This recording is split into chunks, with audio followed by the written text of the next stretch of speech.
Latest episode দেখুন একদম add free. জয় গৌরী মায়ের জয়।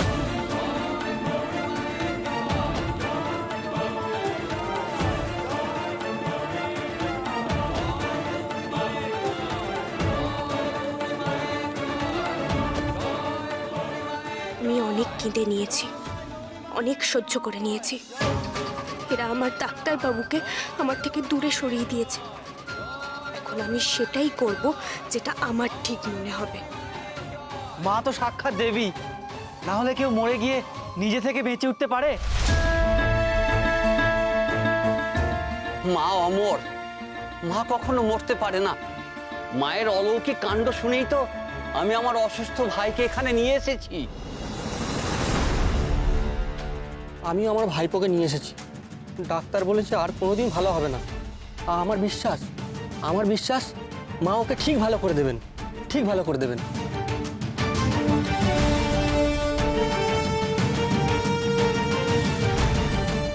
যত প্রণামী দিতে হয় দেব, শুধু মা আমাদের মাথায় হাত রেখে একবার আশীর্বাদ করুক, এটুকুতেই হবে।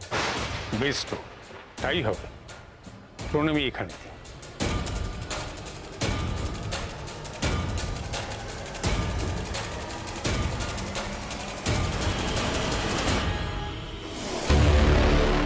আপনারা বসুন। জয় গৌরী মায়ের জয়।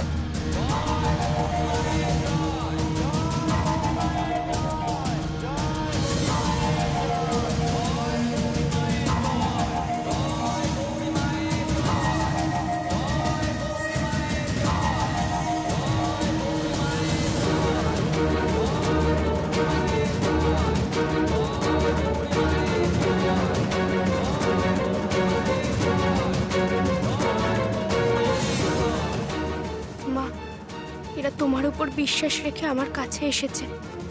এরা ভুল করছে আমাকে দেবী ভেবে মা, কিন্তু এদের দরকার তোমাকে। যার যা কষ্ট আছে তুমি দূর করে দিও মা। আশ্চর্য ব্যাপার, নেশার ওষুধের এত ভালো ফল তো আগে কখনো পাওয়া যায়নি। গৌরী অন্যদিনের মতো সবকিছু করছে, কিন্তু আজ যেন আরো বিশ্বাসযোগ্য মনে হচ্ছে সবকিছু।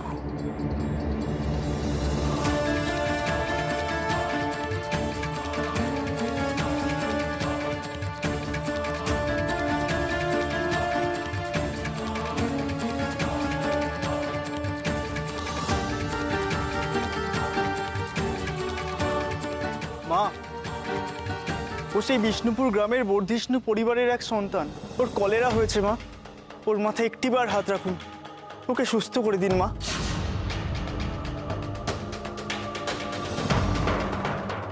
ওকে কোনো ওষুধ দেওয়া হয়েছে? ওষুধের কি দরকার মা? আমরা মায়ের কাছে এসেছি, তোমার কৃপা হলেই তো আমার ছেলে সুস্থ হয়ে যাবে মা। তুমি কৃপা করো মা।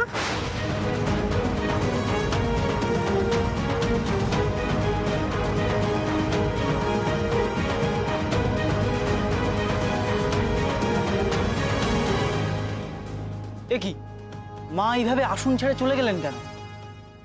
মা কি ক্ষুব্ধ হয়েছে? ছেলেটার মাথায় পর্যন্ত হাত দিলেন না। কি হবে এখন? আমরা তো অনেক দূর থেকে এসেছি, মা ছুটে গেলেন। গৌরী আবার কি ঝামেলা শুরু করলো? আমি কিচ্ছু জানি না, আমি কিচ্ছু শুনতে চাই না, আমি কিচ্ছু জানতে চাই না। যেখান থেকে পারো আমার ছেলেটাকে ফেরত নিয়ে চলে এসো তোমরা। কেন সবাই মিলে আমার ছেলেটাকে বাড়ি থেকে বেরিয়ে যেতে বললো? হ্যাঁ, কি দোষ করেছিল আমার ছেলেটা? বড়দি ভাই ঈশানের কোনো দোষ নেই। কালকে বাড়ির কি পরিস্থিতি ছিল তুমি তো নিজে চোখে দেখেছো, বলো। ঈশানের তো কোনো একটা বিপদ হতে পারতো কালকে। হ্যাঁ, তারপর আমরা কেঁদে কুল পেতাম না যদি ভাইয়ের কিছু একটা ভালো মন্দ হয়ে যেত। মা, বাড়ির পরিস্থিতিটা একটু শান্ত হোক, তারপর ভাই ফিরে আসবে তো। তুমি এত উতলা কেন হচ্ছ বলো তো মা? ভাই রূপমের সাথে আছে, অনেক সেফ আছে, অনেক ভালো আছে, আর এটাই ভালো যে এখন বাড়িতে নেই। তুই থাম তো, থাম। তুই কিচ্ছু জানিস না, তুই কিচ্ছু জানিস না। আমি জানি, আমি এখন সবটা বুঝতে পারছি। এই জন্যই তো বলেছি আজকের দিনটার জন্যই বলেছিলাম, আমি বুঝতে পারছি। বর্দি ভাই, কে কি বলেছিল তোমাকে? যে ছেলের বউকে দেবী জ্ঞানে পুজো করা হয়, সেই ছেলের সংসারের প্রতি কোনো টান থাকতে পারে? আর যার সংসারের প্রতি কোনো টানই নেই, সে কেন বাড়িতে ফিরে আসবে বলো তো? না না, আমার ছেলে বাড়িতে ফিরবে না, আমার সংসারের প্রতি কোনো টান নেই। প্লিজ, কি হচ্ছেটা কি? তুমি এরকম কেন করছো বলো তো? আমি কিছুতেই বুঝতে পারছি না। এরকম তো না যে ভাই প্রথমবার বাড়ির বাইরে গেছে। ও তো ছোটবেলা থেকেই হস্টেলে থেকে থেকে বড় হয়েছে। ইনফ্যাক্ট তুমি তো ওকে নিজে হস্টেলে দিয়ে এসেছিলে। চুপ কর তুই। হ্যাঁ, দিয়ে এসেছিলাম, কিন্তু কেন দিয়ে এসেছিলাম, কিসের জন্য দিয়ে এসেছিলাম, সেটা সেটা শুধুমাত্র আমি জানি। এখনো এখনো চোখ বন্ধ করলেই আমি সবটা পরিষ্কার মনে করতে পারি।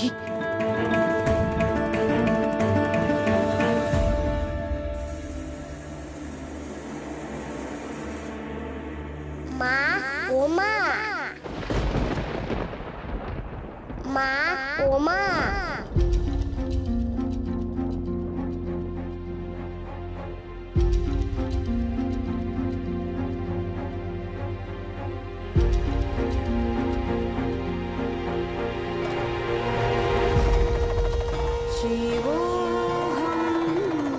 আমাকে তোর কাছে থাকতে দিবি মা?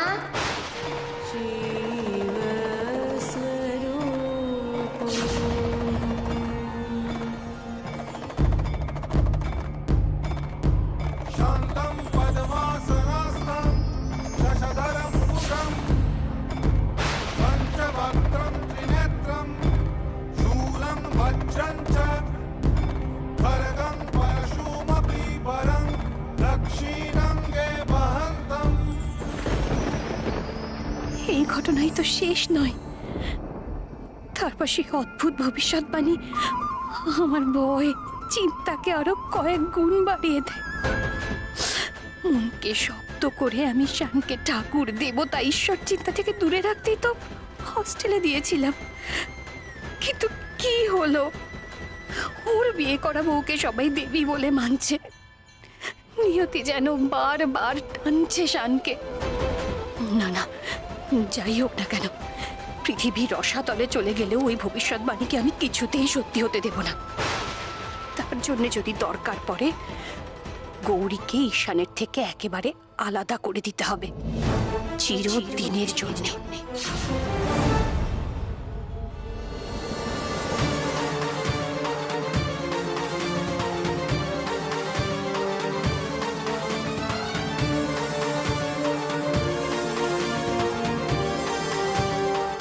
ডাক্তারবাবু বলেছিল, আমার মনে আছে, কারো কলেরা হলে প্রচুর পরিমাণে নুন চিনির জল খেতে হয়, জলের বিকল্প নেই। কিন্তু শুধু তো জল খেলেও হবে না, ছেলেটার ঠিকঠাক চিকিৎসার দরকার।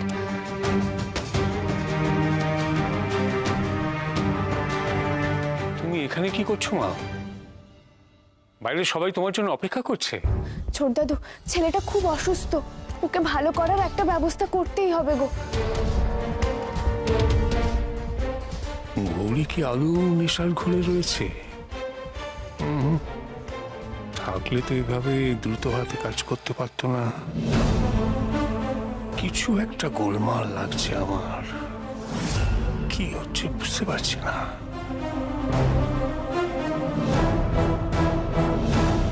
জয় গৌরী মায়ের জয়।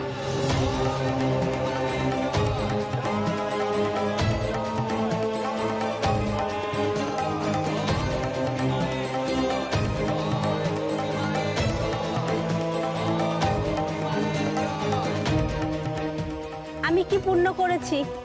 মা নিজের হাতে আমার ছেলের সেবা করছেন। আমার ছেলে আর কোনো ভয় নেই, ও সব বিপদ কেটে গেছে।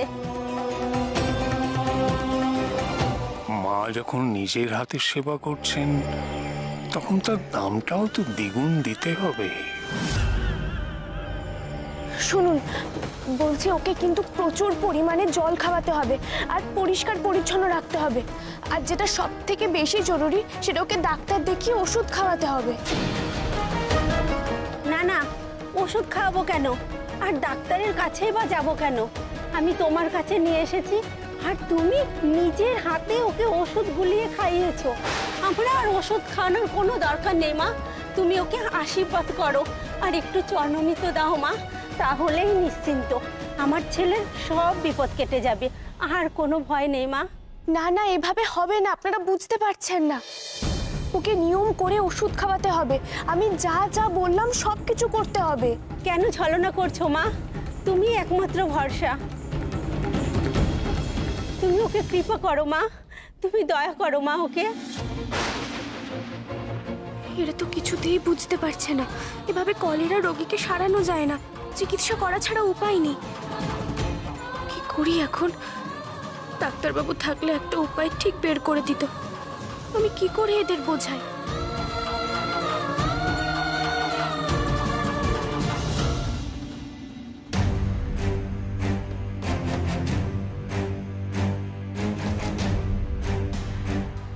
ঈশান, এবার কিন্তু আমার তোমাকে দেখে সত্যি খুব ভয় করছে। তুমি মনে হচ্ছে কিছু একটা করবার চেষ্টা করছো। কি করতে চাইছো বলো? চেষ্টা তো একটা করছে রূপমদা, অবভিয়াসলি করছে। এভাবে আমার চোখের সামনে আমারই স্ত্রীকে নিয়ে বুজরুকি চলবে, আর তোমার কি মনে হয় সেটা আমি শান্ত হয়ে মেনে নেব? যতক্ষণ না আমি এগুলো বন্ধ করতে পারছি আমি ততক্ষণ শান্ত হয়ে বসবো না রূপমদা। শান, তুমি প্লিজ এখন কিছু করতে যেও না, সমস্যাটা বোঝো। দেখলে তো কালকে কি অবস্থা হলো। আমি ওদের ভয় পাই না রূপমদা, কারণ আমি জানি যে ওদের অন্ধবিশ্বাসের শক্তির থেকে আমার যুক্তির শক্তি অনেক বেশি ধারালো। আরে বাবা, এই সমস্ত তত্ত্ব কথা মুখে বলতে ভালো লাগে, বাস্তবে নয়। আরে ওরা খুব ভয়ানক, ওরা অন্ধভক্ত। ওদের দেবীর দিকে যদি কেউ দু চোখ তুলে তাকায় তাকে মারতে ওরা দুবার ভাববে না। ওরা ওদের দেবীর কথা ভাবছে রূপমদা, আর আমি আমার স্ত্রীর কথা ভাবছি। আচ্ছা, তুমি কি করতে চাইছো বলো তো? একটা চেষ্টা করছি রূপমদা। পৃথিবীতে তো আর সবাই একরকম নয়। আমি একটা গ্রুপের সাথে যোগাযোগ করেছি, আর ছোটকাও হেল্প করছে। ওরা সোশ্যাল মিডিয়াতে এই ধরনের অন্ধবিশ্বাস, বুজরুকির পর্দা ফাঁস করে। দেখি আমি ওদের সাহায্য নিয়ে এই সমস্ত বুজরুকি শেষ করব। কি বলছো? মানে আবার নতুন করে অশান্তি? অশান্তি হলে হবে রূপমদা। আসলে কি বলতো, বিশ্বাস যখন বাড়াবাড়ির পর্যায়ে পৌঁছয় তখন সেটা ভয়ানক আকার ধারণ করে। আনফরচুনেটলি আমি সেটা গৌরীকে বোঝাতে পারলাম না।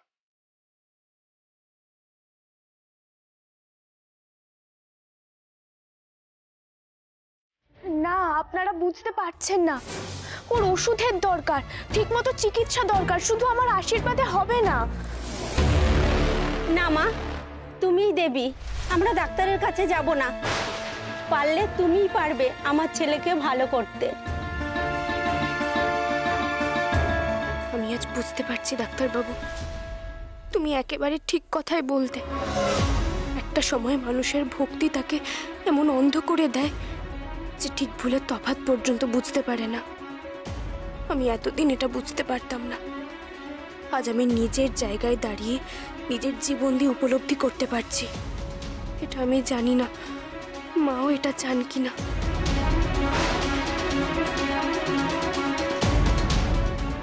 ঠিক আছে, ওকে তোমরা আবার আমার কাছে নিয়ে এসো, আমি একটা পুড়িয়া দেব, ওটা ওকে খাইও বরং।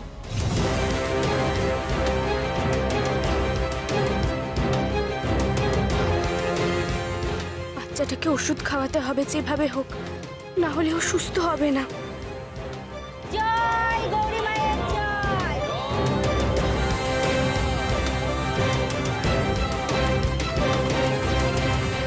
এই তো মা বলেছে ওকে ভালো করে দেবে।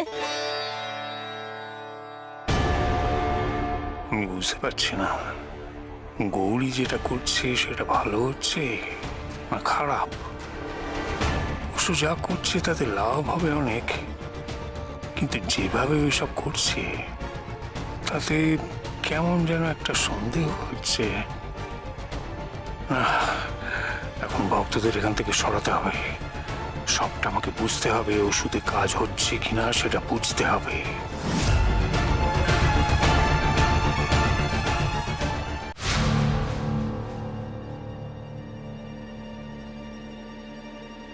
শুনুন, এখন মায়ের বিশ্রামের সময়, আপনাদের দর্শন হয়ে গেছে, আপনারা আবার সকলে আসুন।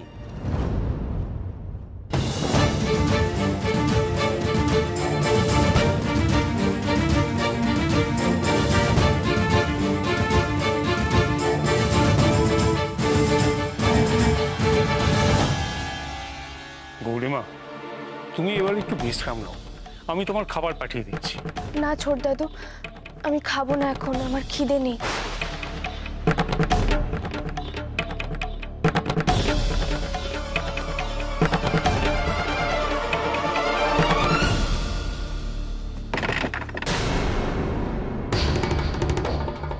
সব কিছু কেমন গোলমেলে ঠেকছে। না না না না, আমাকে আবার ওই ওষুধ মেশানো শরবতটা দিতে হবে। কেমন যেন মনে হচ্ছে গৌরীর মধ্যে কিছু একটা চলছে। কি চলছে সেটা বুঝতে পারছি না, কিন্তু ওর হালচাল ঠিক লাগছে না।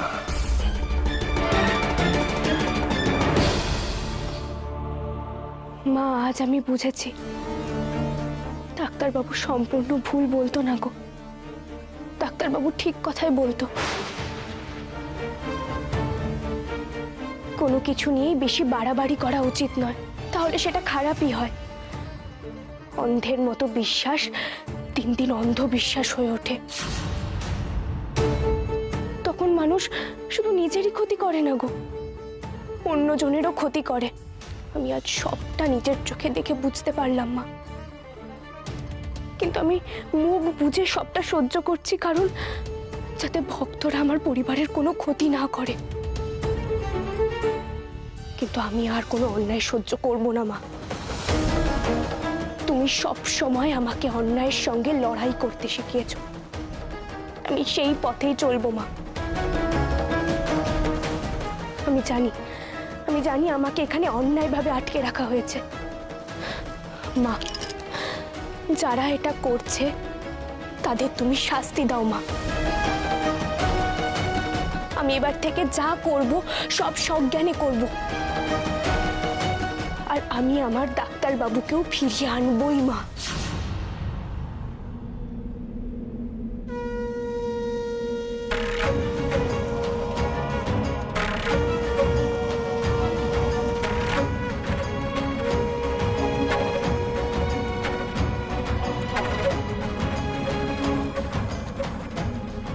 আমি বুঝেছি মা, আমি বুঝেছি তুমি আমার পাশে আছো। আমি সেই ইঙ্গিত পেয়ে গেছি মা, আমি ইঙ্গিত পেয়ে গেছি। মা গো,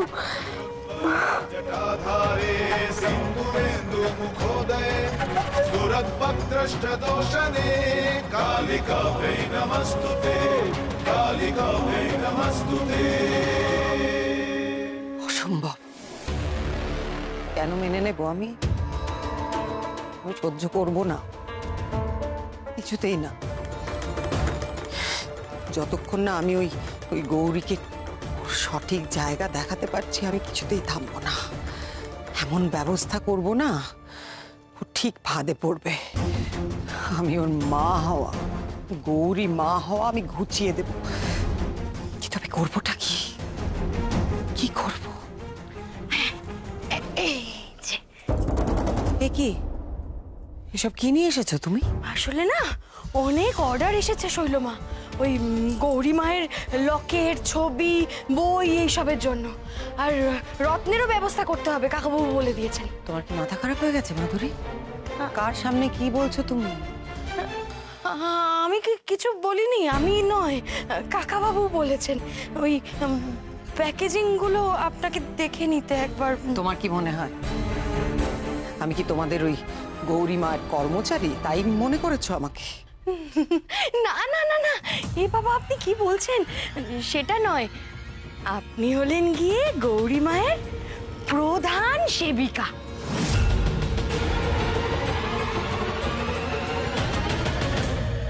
এই সবগুলো আপনি দেখবেন না তো আর কে দেখবে বলুন শৈলমা, তাই না?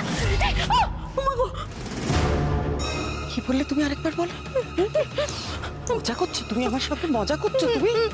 তুমি জানো আমি তোমাকে এক্ষুনি শেষ করে দিতে পারি। তুমি এই জিনিসগুলো নিয়ে এক্ষুনি এখান থেকে বেরিয়ে যাও, নয়তো আমি শেষ করে দেবো। আমার কোনো দোষ নেই শৈলমা, আমার কোনো দোষ নেই, আমার ক্ষমা করে দিন। আমি না এগুলো ফেরত নিয়ে যেতে পারবো না। তাহলে কাকাবাবু একদম আমাকে ছেড়ে কথা বলবেন না। ওরে বাবা রে বাবা, আমার অবস্থা হচ্ছে শাকের করাতের মতো, যেদিকে যাচ্ছে আমি সেদিকে মরছি। বাবারে, ভালো লাগে না আমার। সত্যি কি কপাল আমার, বাড়িতে এত টাকা আসছে তারও কোনো ভাগ পাচ্ছি না। এদিকে বাপ মেয়ে দুজনের কাছ থেকেই ঘাট ধাক্কা খেয়ে চলেছি। উফ, ভাল লাগে না।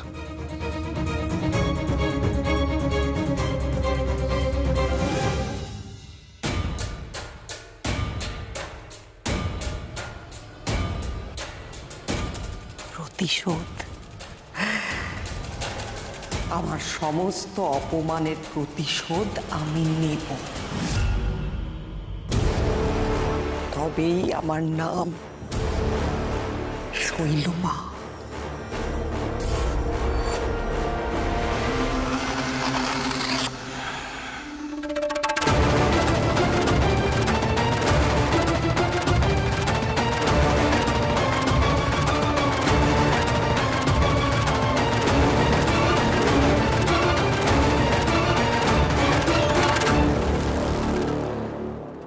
কাকাবাবু, শৈলমা কিন্তু প্রচন্ড রাগারাগি করছেন।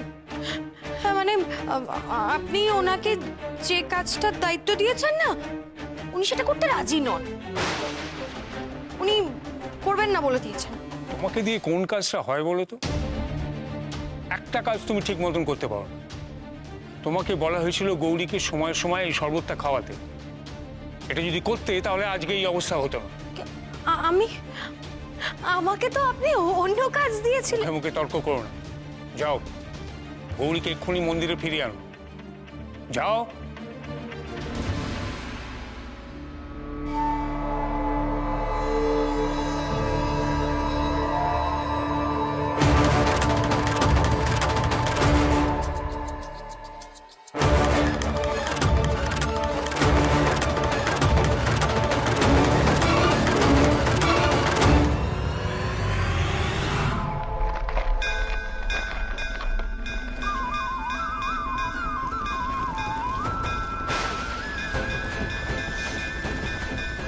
কি মা, তুমি ক্রুদ্ধ হলে কেন? তুমি যা বলেছ আমি তো তাই করছি, তোমার সম্মতিতেই তো।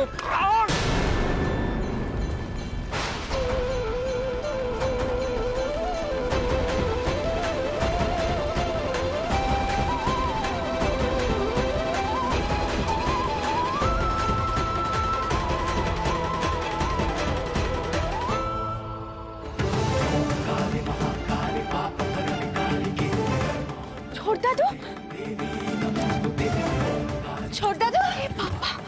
কি হয়েছে তোমার? তোমার মাথা ফাটলো কি করে? এটা কি হলো মা? কেমন সংকেত দিতে চাইলো আমাকে?